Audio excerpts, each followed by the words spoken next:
الرحمن الرحیم۔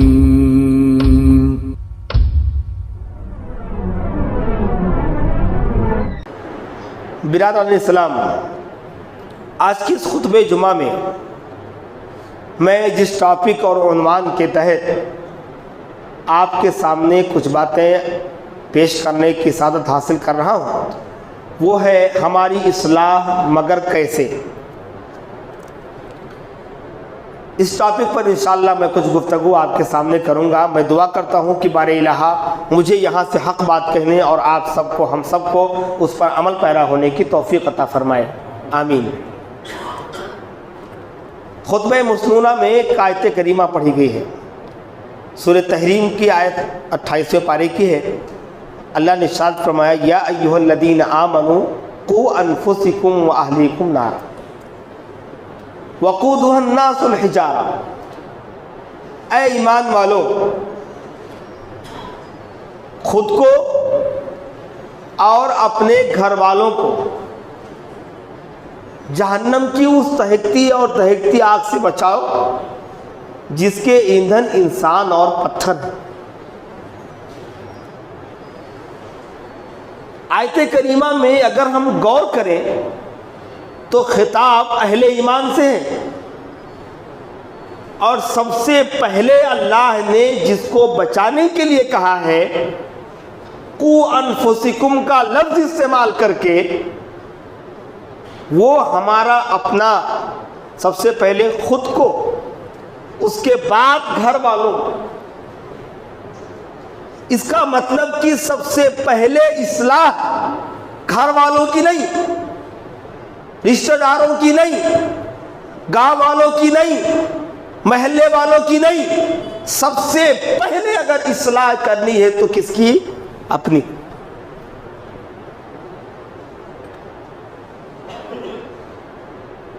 سب سے پہلے اصلاح خود کی کرو۔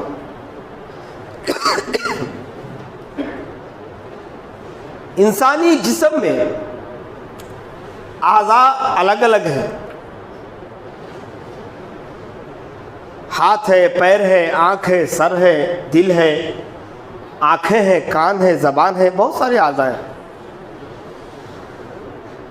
اگر ہمیں اصلاح کرنی ہے تو کس اعضاء کو مرکز بنائیں گے ہم؟ کس کو سب سے پہلے کس کی اصلاح ہونی چاہیے؟ تو یاد رکھیے، سب سے پہلے ہمیں اگر کسی چیز کا اصلاح کرنا ہے اپنے اعضاء میں، تو ہم سب جانتے ہیں کہ سب سے تمام اعضاء کا سردار اور تمام جسم کے اعضاء کا اصل نقطہ، اصل مرکز دل ہے۔ دل ہے، دل کی اصلاح پہلے ہے۔ اور اگر دل کی اصلاح اگر ہم کر لیے تو یہ بھی یاد رکھیے کہ ہمارے تمام اعضاء کی اصلاح خود بخود ہو جائے گی۔ اور اگر کہیں یہ دل بگڑا ہوا ہے، کسی اور چاہت، خواہشات اور دیگر چیزوں میں ملوث ہے، تو آپ کے تمام اعضاء دل کی پیروی کرتے ہوئے بگڑ جائیں گے۔ اسی بات کو رسول اللہ صلی اللہ علیہ وسلم نے صحیح بخاری کتاب الایمان میں کہا ہے۔ آپ صلی اللہ علیہ وسلم نے ارشاد فرمایا، الا ان فی الجسد مضغہ، یاد رکھو انسانی جسم میں گوشت کا ایک لوتھڑا ہے، اذا صلحت صلح الجسد کلہ، اگر وہ درست رہا تو انسان کے تمام اعضاء درست رہیں گے، وَإِن فَسَدَتْ فَسَدَ الْجَسَدُ كُلُّهُ، اور اگر وہ بگڑ گیا تو اس کے تمام اعضاء بگڑ جائیں گے۔ الا وہی القلب، یاد رکھو وہ دل ہے۔ برادران اسلام، انسانی جسم میں دل کی جو اہمیت ہے وہ کسی اعضاء سے کم نہیں ہے، لیکن یہ بات بھی یاد رکھیے کہ اللہ تعالیٰ نے انسانی دل میں، انسانی نفس میں دونوں چیزیں رکھ دی ہیں، خیر بھی ہے اور شر بھی ہے، دونوں پہلو موجود ہے۔ کوئی بنی آدم فرشتہ نہیں بن سکتا اور کوئی فرشتہ بنی آدم نہیں بن سکتا، دونوں چیزیں انسان کے نفس میں وضعیت کر دی گئی ہیں۔ اب یہ ہمارے اوپر ڈیپینڈ ہے، ہمارے اوپر منحصر ہے کہ ہم کس انداز سے اور کس حد تک اپنے دل کا اصلاح کر سکیں۔ لیکن یاد رکھیے گا، کامیاب اور کامران ہے وہ آدمی، سکسیسفل لائف ہے اس شخص کی دنیا میں بھی اور آخرت میں بھی، جو اپنے نفس کی اصلاح کرتا رہا اور نفس کو ہمیشہ برائیوں سے بچاتا رہا۔ اللہ نے فرمایا قد افلح من زکاها وقد خاب من دساها، کامیاب ہے وہ شخص جس نے دل کا نفس کا تزکیہ کیا، اور ناکام و نامراد ہے وہ شخص جس نے نفس کو خواہشات کے حوالے کر دیا۔ ایک اور مقام پہ سورہ نازعات میں اللہ نے فرمایا وَأَمَّا مَنْ خَافَ مَقَامَ رَبِّهِ وَنَهَى النَّفْسَ عَنِ الْهَوَىٰ، جو شخص اللہ کے سامنے کھڑے ہونے سے ڈر گیا، جو آدمی اللہ کے سامنے کھڑے ہونے سے ڈر گیا، وَنَهَى النَّفْسَ، اور اپنے نفس کو خواہشات میں لگانے سے روک لیا، فَإِنَّ الْجَنَّةَ هِيَ الْمَأْوَىٰ، جنت ہی اس کا ٹھکانہ ہے۔ کامیاب زندگی ہے اس آدمی کی جس نے اپنے نفس کی اصلاح کی، اپنے دل کی اصلاح کی۔ اس لیے زندگی کے ہر لمحے، عمر کے ہر پڑاؤ میں، اور جب تک سانس چلتی رہے، اپنے دل کو روزانہ بستر پر سوتے وقت ٹٹول لیا کرو، دیکھ لیا کرو کہ آج میں نے کتنے گناہ کیے ہیں، آج مجھ سے کیا کیا خطا ہوئی ہے، آج ہم نے اللہ تعالیٰ کو ناراض کیا ہے کہ خوش کیا ہے۔ اسی لیے اللہ نے فرمایا یا ایھا الذین آمنوا اتقوا اللہ ولتنظر نفس ما قدمت لغد، اے ایمان والو اللہ سے ڈرو اور ہر شخص یہ دیکھے کہ اس نے کل کے لیے کیا آگے بھیجا ہے۔ قرآن و حدیث کی روشنی معلوم ہوا کہ سب سے پہلے دل کی اصلاح ضروری ہے، سب سے پہلے دل کی اصلاح ہے۔ اب سوال یہ پیدا ہوتا ہے کہ دل کی اصلاح کیسے کریں؟ دل تو ہر ایک کے پاس ہے نا، یہی حرکت قلب بند ہو جانے پہ انسان وفات پا جاتا ہے نا، سانس ہے، چل رہی ہے، اللہ تعالیٰ زندگی دی ہے، گزار رہے ہیں ہم اللہ کی فرما برداری میں، اطاعت میں۔ سوال یہ ہے کہ اب دل کی اصلاح کیسے کریں؟ کون سے ایسے ذرائع، کون سے ایسے اسباب، کون سے ایسے طریقے ہیں جن کو اپنانے سے ہم اپنی دل کی اصلاح کر سکتے ہیں؟ یا کون کون سی چیز ایسی ہے جس کو شریعت نے دل میں اتارنے کے لیے کہا ہے، اور کون کون سی ایسی چیز جس کو شریعت نے دل سے باہر نکالنے کے لیے کہا ہے؟ آج کی خطبہ جمعہ میں اسی کا تذکرہ کروں گا میں۔ شاید ہو سکتا ہے آپ کے دل میں بھی بات اتر جائے اور یہ خطبہ جمعہ آپ کے لیے مثالی خطبہ ثابت ہو۔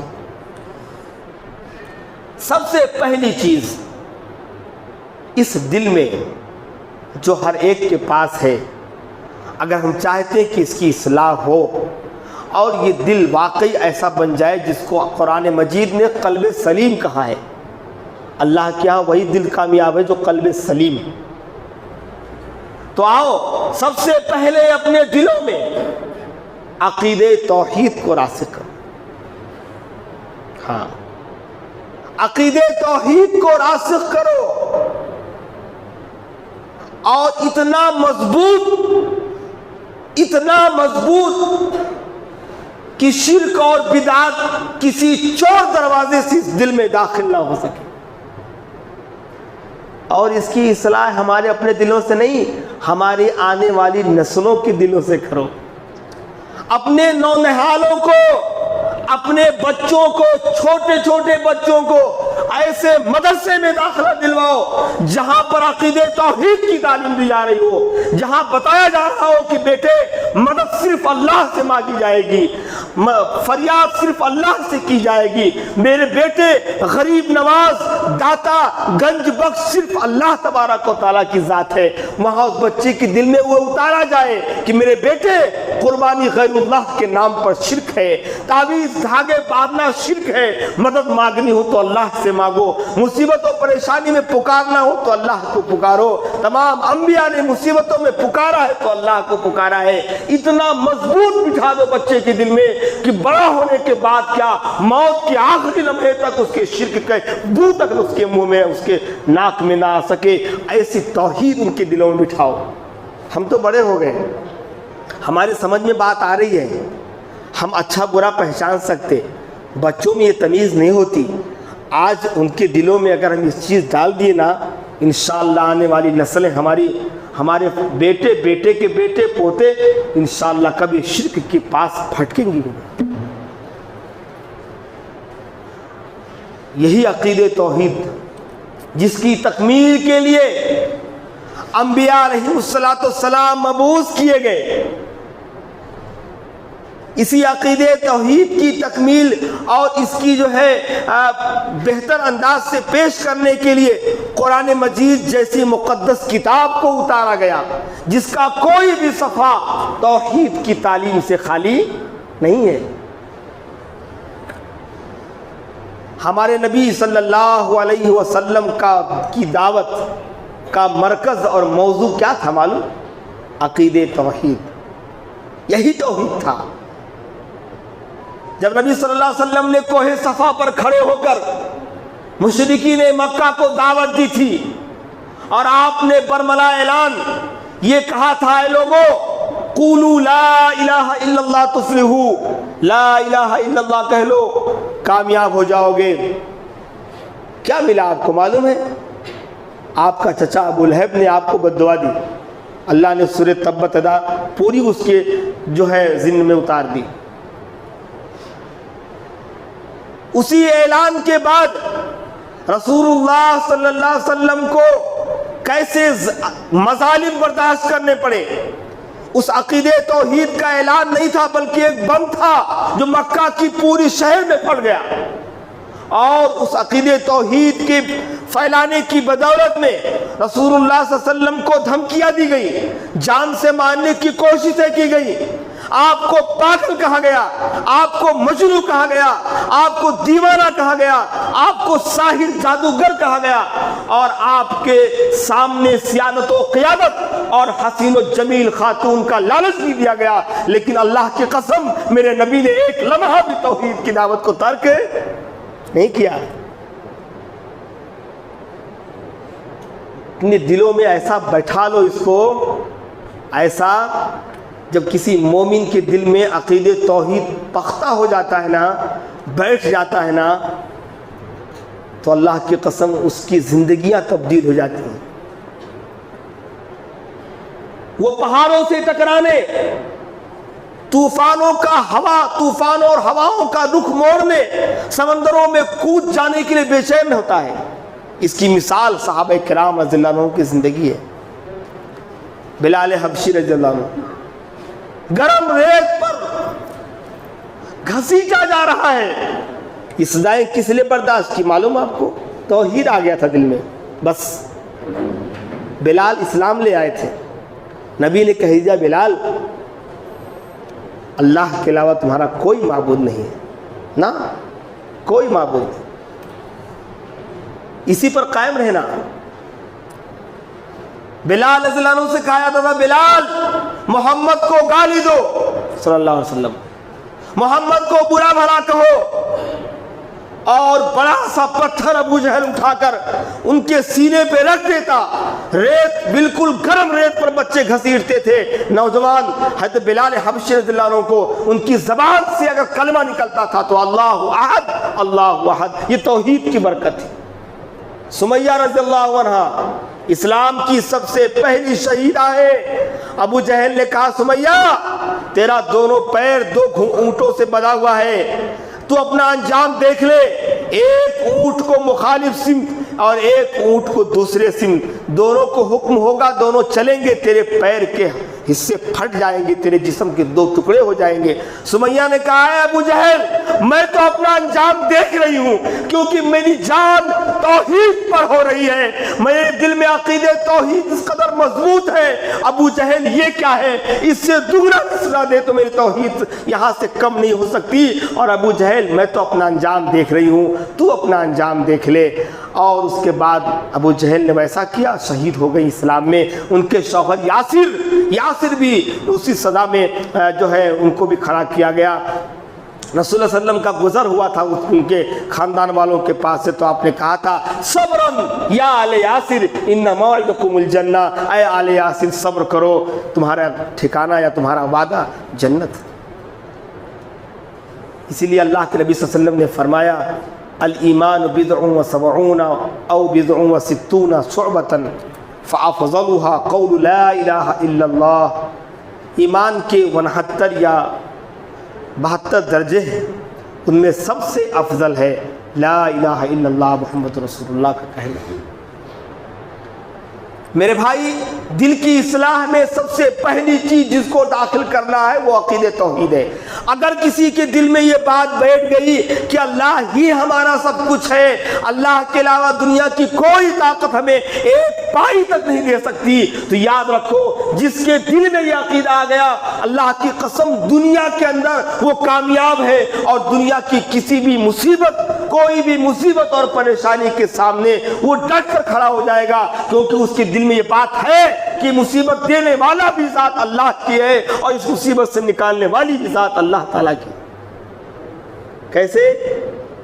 حضرت یونس کو مچھلی نے نگل لیا ہے نا، پانی کی تاریک، اندھیرا، رات کی تاریکی، پانی کی تاریکی، مچھلی کے پیٹ کی تاریکی، اس کے بعد ایک اور جھلی ہوتی ہے اس کی تاریکی، 4 تاریکیوں میں سیدنا یونس موجود ہیں۔ میرے بھائیوں بولو، وہاں ان کی پکار کو کس نے سنا؟ لوگ کہتے ہیں ہمارے ولی سنتے ہیں، ہمارے غوث اعظم سنتے ہیں، ہمارے فلاں سنتے ہیں، قیامت تک ان کو اس بات کا علم نہیں ہے کہ انہیں کب اٹھایا جائے گا۔ یہ قرآن کہہ رہا ہے، سورہ جو ہے 26ویں پارے میں آپ اٹھا کر دیکھیں، کس نے سنی؟ اور سیدنا یونس نے جب دعا مانگی تو اللہ کے سامنے کسی اور کا واسطہ نہیں، اولاد کا واسطہ نہیں، بیوی کا واسطہ نہیں، کسی اور اعمال کا واسطہ نہیں، دعا کر رہے اللہ تعالیٰ کی توحید کا واسطہ لے کر، کہہ رہے لا الہ الا انت۔ یہی توحید دل میں ہمارے رکھنے کی ضرورت ہے، تاکہ ہم کبھی بھی اللہ کے سامنے اس کی توحید کا حوالہ دیں۔ لا الہ الا انت، اے اللہ تیرے علاوہ کوئی معبود نہیں ہے، سبحانک تو پاک ہے، انی کنت من الظالمین، بے شک میں ہی ظالموں میں۔ کیا کیا اللہ نے اس عقیدہ توحید کی برکت سے؟ انہیں تڑپے مچھلی لا کے نگل دیا، وہ اپنی قوم میں آ کے دعوت دینے لگے۔ تو پہلی چیز ہے توحید کو دل میں مضبوط رکھو۔ دوسری چیز جس سے ہم اپنی دل کا اصلاح کریں، دل کو بہتر بنائیں، وہ ہے اخلاص۔ بہت بڑی چیز ہے میرے بھائی۔ توحید کے معجزن ہو جانے کے بعد، دل میں بیٹھ جانے کے بعد لوگ کیا سمجھتے ہیں؟ نمازیں پڑھ لینے سے، روزہ رکھ لینے سے، حج کر لینے سے کوئی کامیابی نہیں ہوتی جب تک کہ اخلاص نہ ہو۔ جس طرح سے عقیدے کے باب میں عقیدہ توحید بنیاد اور اساس کی حیثیت رکھتا ہے، ایسے عبادات میں اخلاص بنیاد اور مرض کی حیثیت رکھتا ہے۔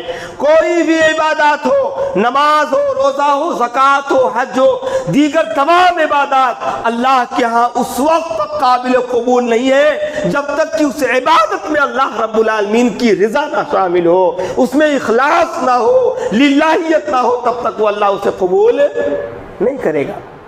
آپ ایک نے 10 مرتبہ حج کر لو، پوری رات نماز پڑھ لو، آپ 2 سے 3 مہینہ روزہ رکھ لو، آپ اگر وہ اللہ کی رضا اس میں شامل نہیں ہے تو پھر کوئی فرق۔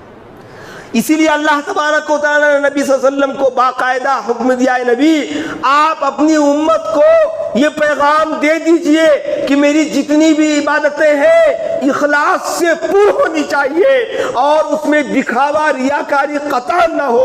یہ درس اپنی امت کو، میرے بندوں کو پڑھا دیجئے۔ اٹھاؤ سورہ اعراف، اللہ نے فرمایا قل ان صلاتی و نسکی و محیایا و مماتی للہ رب العالمین۔ اے نبی کہو بے شک میری نماز، میری قربانی، میرا جینا، میرا مرنا للہ رب العالمین، اس اللہ کے لیے جو تمام جہانوں کا رب ہے۔ ایک اور مقام پہ اللہ نے فرمایا وَاعْبُدُوا اللَّهَ وَلَا تُشْرِكُوا بِهِ شَيْئًا۔ لوگو وعبد اللہ مخلصین لہ الدین، لوگو اللہ کی عبادت کرو اور اس کے ساتھ اور دین کو خالص کرتے ہوئے۔ اللہ نے پورے دین کو، پورے دین کے اساس کو اخلاص کے ساتھ مقید کر دیا ہے، گھیر دیا ہے۔ فرمایا الا للہ الدین الخالص، یاد رکھو خالص دین اللہ ہی کے لیے ہے۔ ہاں، اس لیے دوسری چیز جو دل میں آپ رکھو، نماز ہو، روزہ ہو، کوئی بھی عبادت ہو، آپ اللہ کے لیے کرو، کسی کو دکھاوے کے لیے نہ ہو۔ ایک صحابی ہیں عبداللہ عبادہ بن صامت رضی اللہ عنہ، ان سے کسی نے پوچھا کہ میں نماز پڑھتا ہوں اللہ کا حکم سمجھ کر، لیکن میں یہ بھی چاہتا ہوں کہ لوگ میری تعریف کریں۔ یہ عبادہ بن صامت رضی اللہ عنہ اس درس میں بیٹھے ہوئے صحابی ہیں جو نبی نے دیے تھے۔ نبی نے ان کو توحید اور اخلاص کی تعلیم دی تھی۔ کہنے لگے سنو، تم اللہ تعالیٰ کا حکم سمجھ کر نماز پڑھتے ہو اور یہ بھی چاہتے ہو کہ لوگ تمہاری تعریف کریں، تو تم نماز چھوڑ دو، تمہاری نماز کا کوئی فائدہ نہیں ہے۔ اس لیے کہ اللہ تعالیٰ اپنی تعریف میں کسی کی شراکت قبول نہیں کرتا، لہذا تم اگر عبادت کرنا چاہتے ہو تو صرف اللہ کے لیے کرو، کسی انسان کے دکھاوے کے لیے نہ۔ ریاکاری اس کا دوسرا اپوزٹ ہے۔ ریاکاری، دکھاوا، دوسروں کو دکھانے کے لیے بہت بڑا یہ بھی ایک مرض ہے، لوگوں میں پڑا ہوا ہے۔ آج بہت سارے لوگوں میں آج دعائیں قبول نہیں ہوتی ہے، اخلاص کی کمی ہے۔ مشرکین مکہ جب سمندر میں ڈاما ڈول ہوتی تھی کشتی تو اللہ کو پکارتے تھے۔ ایک کافر اور مشرک بھی اگر اخلاص کے ساتھ اللہ کو پکارے تو اللہ ان کی دعا قبول کرتا ہے، لیکن ایک مسلمان جب اخلاص کی کمی ہو جاتی ہے تو مسلمان ہو کر بھی اللہ سے مانگے اللہ اس کی دعا قبول نہیں کرتا۔ اخلاص ضروری ہے، ریاکاری نہ ہو۔ آپ نے سنا ہوگا 3 واقعہ، میں بیان نہیں کرنا چاہتا۔ ایک شہید کو لایا جائے گا، ایک مالدار کو لایا جائے گا، ایک عالم کو لایا جائے گا۔ اللہ کہے گا تجھے میں نے یہ نعمتیں دی تھی، کہے گا ہاں میں نے دی تھی، سب میں نے پہنچا دیا۔ اللہ کہے گا انت کذبتا، تو جھوٹ بولتا ہے، تو مالدار اس لیے مال اس لیے خرچ کیا تاکہ لوگ تجھے سخی کہیں، تو اس لیے جہاد میں جا کے شریک ہوا اور قتل ہوا تاکہ لوگ تجھے شہید کہیں دنیا میں، اور تجھے علم اس لیے تو نے دیا تاکہ لوگ تجھے عالم اور علامہ مفتی اور کیا کیا لقب سے نوازا گیا، دیا گیا، سب ہو گیا دنیا میں، اب یہاں تمہارا کوئی حصہ نہیں ہے، گھسیٹو جہنم میں لے جاؤ۔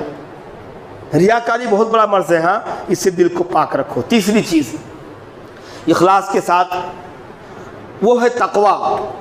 بہت پیاری باتیں بتا رہا ہوں میں آپ کو، شاید آپ دن میں اس کو رکھیے ہماری یہ بات، پھر ملاقات ہو کہ نہ ہو، لیکن یاد رکھیے 3 چیزیں ہو گئی۔ ایک تو یہ توحید، دوسرا اخلاص، تیسرا تقویٰ۔ تقویٰ اللہ کا ڈر یا خوف ہمارے دلوں میں ہوتا ہے، ہاتھ پیر سے کوئی ڈرتا نہیں، دل سے۔ اللہ تبارک و تعالیٰ کی ذات واحد یکتا ہے، پوری کائنات کے اندر کوئی مخلوق چاہے چھوٹی ہو یا بڑی سی بڑی ہو، اللہ کے احاطے علم سے باہر نہیں ہے۔ کون کیا کرتا ہے، کہاں کرتا ہے، کس کو روزی کتنا دینا ہے، کون کتنے روزی کے مستحق ہے، اللہ تعالیٰ کی علم میں ہے، لہذا کوئی بھی کام ہم سے، ہمارا اللہ سے چھپا ہوا نہیں ہے، یہ ہمارا عقیدہ ہے۔ لہذا گناہ کرتے وقت 100 بار سوچئے کہ اللہ دیکھ رہا ہے۔ اسی لیے اللہ نے فرمایا ما یلفظ من قول الا لدیہ رقیب عتید، جو کوئی زبان سے الفاظ نکلتے ہیں یا نکالا جاتا ہے ان کے نکلتے ہی فرشتے اسے نوٹ کر لیتے ہیں۔ ہے تو عمر بن خطاب رضی اللہ عنہ نے پوچھا کعب احبار سے کہ تقویٰ کسے کہتے ہیں؟ ہمارے لیے بڑی پیاری مثال ہے، تقویٰ کسے کہتے ہیں؟ تو انہوں نے جواب دیا کہ تقویٰ ایک راستہ ہے، امیر المومنین، ایک راستہ جس کے ایک اطراف میں یا بیچ میں کانٹے دار جھاڑیاں ہیں۔ امیر المومنین اگر آپ کو اس راستے سے گزرنا ہے تو کیسے گزریں گے؟ کہنے لگے کہ کعب میں بہت ہی احتیاط کے ساتھ دامن کو بچاتے ہوئے، پیر کو بچاتے ہوئے، اپنے جسم کے حصے کو بچاتے ہوئے کہ کہیں کوئی کانٹا نہ چبھ جائے، مجھے تکلیف ہو جائے، لہذا اس طرح سے میں راستے پار کروں گا۔ کعب احباب نے کہا امیر المومنین یہی ہے تقویٰ، یہ دنیا ہے، یہ دنیا شاہراہ ہے، اس میں تمام خواہشات اور دیگر یہ کانٹے ہیں، اس سے اپنے آپ کو بچا کر آخرت کی منزل پر رواں دواں ہونا، یہی تقویٰ ہے۔ یہی تقویٰ ہے۔ اور ایک صحابی نے سوال کیا تھا، اللہ کے رسول مجھے کچھ نصیحت کیجیے۔ آپ نے فرمایا اوصیکم بتقوی اللہ فإن کل شیء اساس فإن کل شیء، تمہیں میں تقویٰ اختیار کرنے کی وصیت کرتا ہوں، کیونکہ یہ ہر تمام چیزوں کی بنیاد ہے۔ اللہ کا ڈر اور خوف رہا تو انسان بہت کاموں سے رک جائے گا، سود سے رک جائے گا، چوری سے، ڈکیتی سے، گناہ سے، خواہشات کی، نفسانی خواہشات کی تکمیل سے، بہت ساری چیزوں سے رک جائے گا۔ لیکن یہ تقویٰ اختیار کیجیے اپنے دلوں میں۔ ہاں، توحید، اخلاص، اس کے بعد تقویٰ۔ چوتھی چیز کیا ہے؟ ہم اپنے اخلاق اور کردار کو بہتر بنائیں۔ ٹھیک ہے، اس کا تعلق آپ کے دل سے تو نہیں ہے، لیکن اعضاء جوارح سے ہے۔ معاشرے کے اندر اگر ایک مقام پانا ہے، یہ چاہتے ہیں کہ لوگ ہماری قدر کریں، لوگوں سے معاملات ہمارا اچھا ہو اور لوگ ہم سے محبت کریں، ہم لوگوں سے محبت کریں، اور اس دنیا سے جانے کے بعد لوگ اور لوگوں کے ہاں افسوس ہو کہ ارے یار کاش کہ وہ بندہ کچھ دن اور زندہ ہوتا، کتنا اچھا معاملہ تھا اس کا، کتنا بہترین آدمی تھا وہ آدمی۔ ایسے اخلاق اور کردار بنا کر رکھیں۔ نبی صلی اللہ علیہ وسلم کے اخلاق اور کردار کی گواہی خود عرش عظیم نے دی ہے، انک لعلی خلق عظیم۔ اے نبی، ہم نے آپ کو اخلاق کے سب سے اعلیٰ معیار پر رکھا ہے۔ جب آپ کو اعلیٰ معیار پہ رکھا ہے تو آپ کی امت کو بھی چاہیے کہ نبی کی زندگی کو اسوہ بنائے۔ لقد کان لکم فی رسول اللہ اسوۃ حسنہ، ہم نے تمہاری زندگی نبی کی زندگی میں تمہارے لیے ہم نے اسوہ اور نمونہ بنا کے رکھا ہے۔ اچھا، ایک بات بتا دوں میں آپ کو، سنے ہوں گے پھر بھی، میدان محشر میں جب میزان قائم ہوگا نا، بعض لوگ کیا کرتے ہیں، بہت نمازی، بہت پرہیزگار، بہت نیک متقی، نمازوں کے پابند، لیکن اگر اخلاق دیکھیں گے تو گرا ہوا، لوگوں کے ہاں بدنام، اور لوگ انہیں کوئی اہمیت نہیں دیتے، لیکن نماز، روزہ، ساری چیزیں۔ میں بتاؤں، قیامت کے دن میزان کے پلڑے میں سب سے زیادہ وزنی کیا ہوگی؟ حدیث سنو، اللہ کے نبی صلی اللہ علیہ وسلم نے فرمایا ما من شیء اثقل فی المیزان المومن من حسن یوم القیامت من حسن الخلق۔ میزان، مومن کے میزان میں اگر کوئی چیز سب سے زیادہ وزنی قیامت کے دن ہوگی تو وہ اس کا اچھا اخلاق ہوگا، بہتر کردار ہوگا۔ Best character is the best life. آپ کی بہتر زندگی کے لیے بہتر کردار ہونا چاہیے۔ ہاں، بہتر کردار۔ ایک اور حدیث میں صلی اللہ علیہ وسلم نے فرمایا اکمل المؤمنین ایمانا احسنهم خلقا، تم میں سب سے زیادہ کامل مومن وہ ہے، مکمل ایمان اس کا ہے جس کا اخلاق سب سے بہتر ہو، کردار سب سے اعلیٰ ہو۔ کیا فائدہ آپ کو نماز روزہ کرنے سے جب آپ کے اخلاق ہی ایسے ہیں جس کو کوئی مثال میں پیش نہیں کر سکتا؟ تو کیا فائدہ؟ اسی لیے دل کی اصلاح میں یہ بھی ایک چیز ضروری جو ہمارے لیے بہتر ہے۔ اور اخلاق سے ایسے ایسے کام ہو جاتے ہیں، آپ دکاندار ہیں، گاہک سے پیار سے بات کیجئے، کم کرا رہا ہے پیار سے کم کر دیجئے، آپ کا کچھ لین دین کسی سے، بہتر انداز اپنائیے، اچھے انداز سے گفتگو کیجئے، لوگوں میں آپ مشہور ہوں گے، لوگ آپ سے محبت کریں گے، آپ بھی لوگوں سے محبت کریں گے۔ نہ تقریر سے ہے ممکن، نہ تحریر سے ہے ممکن، نہ تقریر سے ہے ممکن، نہ تحریر سے ہے ممکن وہ کام جو انسان کا کردار کیے ہیں، بہتر ہے۔ آخری بات، پانچویں چیز یہ ہے کہ دیکھو، ہم دنیا میں جیتے ہیں نا، ہم سب کو اللہ نے زندگی بخشی ہے، کبھی کبھار ہم اکثر دیکھتے ہیں کہ اپنے لیے جیتے ہیں، ہم اپنے لیے، ہمارے کپڑے اچھے ہونا چاہیے، ہمارے گھر کے خیالات اچھے ہونا چاہیے، ہمارے بچے، بیوی، گھر کے تمام ممبر کے لیے اچھے سے اچھا پہناوا، ساری چیزیں۔ کبھی ہم دوسروں کے لیے بھی جینا سیکھیں۔ معلوم کیا؟ ایک چھوٹی سی حدیث میں آپ کو بتاتا ہوں۔ اللہ کے نبی صلی اللہ علیہ وسلم نے حجۃ الوداع کے موقع پر صحابہ کرام کے جم غفیر کو آپ نے نصیحت کی تھی۔ کیا کہا تھا آپ نے؟ بلغوا عنی ولو آیا، اے لوگوں میری باتوں کو اس تک پہنچاؤ چاہے ایک آیت کیوں نہ ہو۔ کیا یہ ذمہ داری صرف ایک عالم پر ہے؟ کیا یہ ذمہ داری صرف ایک مفتی پر ہے، ایک عالم پر ہے؟ نہیں، آپ صلی اللہ علیہ وسلم نے فرمایا کہ امر بالمعروف والنہی عن المنکر کا فریضہ جس معاشرے میں انجام نہ دیا جائے اس معاشرے پہ اللہ کا عذاب آتا ہے، اور اس میں نیک لوگ بھی پیسے جاتے ہیں۔ آپ نے کشتی کی مثال دی ہے، 2 منزلہ کشتی ہے، کچھ نیچے کچھ اوپر۔ نیچے کے لوگوں کو پانی کی ضرورت پڑتی تو اوپر آ کے پانی لیتے ہیں، اوپر والوں کو اچھا نہیں لگا کہ نیچے کے لوگ مجھ سے ہمارے پاس سے آ کے پانی لے رہے ہیں، لہذا ان لوگوں نے جو ہے منع کر دیا، یا جو ہے ان کو پسند نہیں آیا، لہذا نیچے کے لوگوں نے سوچا کہ ہم اوپر کیوں جائیں، اپنی کشتی میں کیا کریں، سوراخ کر کے پانی یہیں سے لے لیں۔ کیا ہوگا پھر؟ کشتی ڈوب جائے گی اور لوگ ہلاک ہو جائیں گے۔ جس کے پاس علم جتنا ہے لوگوں تک پہنچاؤ، لوگوں تک عام کرو، امر بالمعروف، کم سے کم ان 3 درجات میں سے ایک درجہ تو ہم ہر ایک مسلمان کے پاس ہونا چاہیے، اور ہونا دوستوں سے کہہ سکتے ہو آپ، رشتہ داروں سے بول سکتے ہو آپ، کوئی سود لے رہا ہے، کوئی شراب پی رہا ہے، کوئی زنا میں ملوث ہے، کوئی جھوٹ ہے، کوئی گالی گلوج ہے، کوئی جھگڑا لڑائی ہے، آپ اس سے کہہ سکتے ہو کہ اسلام میں یہ حرام ہے۔ ان 3 درجات میں سے کوئی ایک درجات ہونا چاہیے۔ آپ صلی اللہ علیہ وسلم نے فرمایا من رأى منکم منکرا فلیغیرہ بیدہ، تم میں سے جو آدمی کوئی گناہ دیکھے تو اسے چاہیے کہ اپنے ہاتھ سے روکے۔ سنے ہوں گے آپ نے یہ حدیث، اس میں سے کون سا درجہ ہمارا ہے؟ ذرا خود کو غور کرو۔ تم میں سے جو آدمی گناہ دیکھے تو اسے چاہیے کہ اپنے ہاتھ سے روکے۔ ہاتھ سے اگر روکنے کی طاقت نہ ہے فمن لم یستطع فبلسانہ، تو اپنی زبان سے کہے کہ تو غلط کر رہا ہے، تیرا یہ کام گناہ میں آتا ہے، تو یہ غلط کر رہا ہے، اس کو چھوڑ دے۔ ومن لم یستطع فبقلبہ، اور اگر کوئی آدمی زبان سے بھی کہنے کی طاقت نہیں رکھتا ہے تو اس کو چاہیے کہ اپنے دل میں اس گناہ کو برا جانے۔ وذالک اضعف الایمان، یہ ایمان کا سب سے کم تر درجہ ہے۔ یہ تو رکھ سکتے نا آپ۔ میرے بھائی آج ہم سن لیتے ہیں بہت ساری باتیں، چلے جاتے ہیں گھروں کو، یہ ہمارا خیال ہے کہ ایک عالم کی کام ہے تقریر کرنا، خطبہ دینا اور لوگوں کو بتانا، نہیں، ہم سب کی ذمہ داری ہے۔ معاشرہ وہی کشتی کی طرح ہے، ہم سب کی ذمہ داری ہے۔ ہمارے قریب دوست احباب اگر کوئی غلط کام کرے اس کو ٹوکیے، گرچہ وہ تم سے ناراض ہو جائے، اسے بتائیے کہ یہ گناہ ہے۔ امر بالمعروف اور نہی عن المنکر کا فریضہ انجام دیتے رہیے، جہاں بھی رہیے، یہ ہم سب کی اصلاح کے لیے بہتر ہوگا۔ ورنہ اگر اس فریضے سے ہم نے غفلت برتی تو اللہ کا عذاب پوری قوم پر آئے گا۔ لہذا جہاں بھی دیکھیں کہ یہ غلط ہے وہاں ہم غلط کہیں، اور یہ 4 سے 3 چیزیں، عقیدے توحید سے دل کی اصلاح کیجئے، نمبر 2 اخلاص دل میں پیدا کیجئے، نمبر 3 تقوی دل میں رکھیے، نمبر 4 اخلاق بہتر بنائیے، نمبر 5 امر بالمعروف و نہی عن المنکر کا فریضہ انجام دیجئے۔ میں مختصر وقت میں اتنی باتیں آپ کی گوشے گزار کر کے جا رہا ہوں۔ یاد رکھیے گا 4 چیزوں سے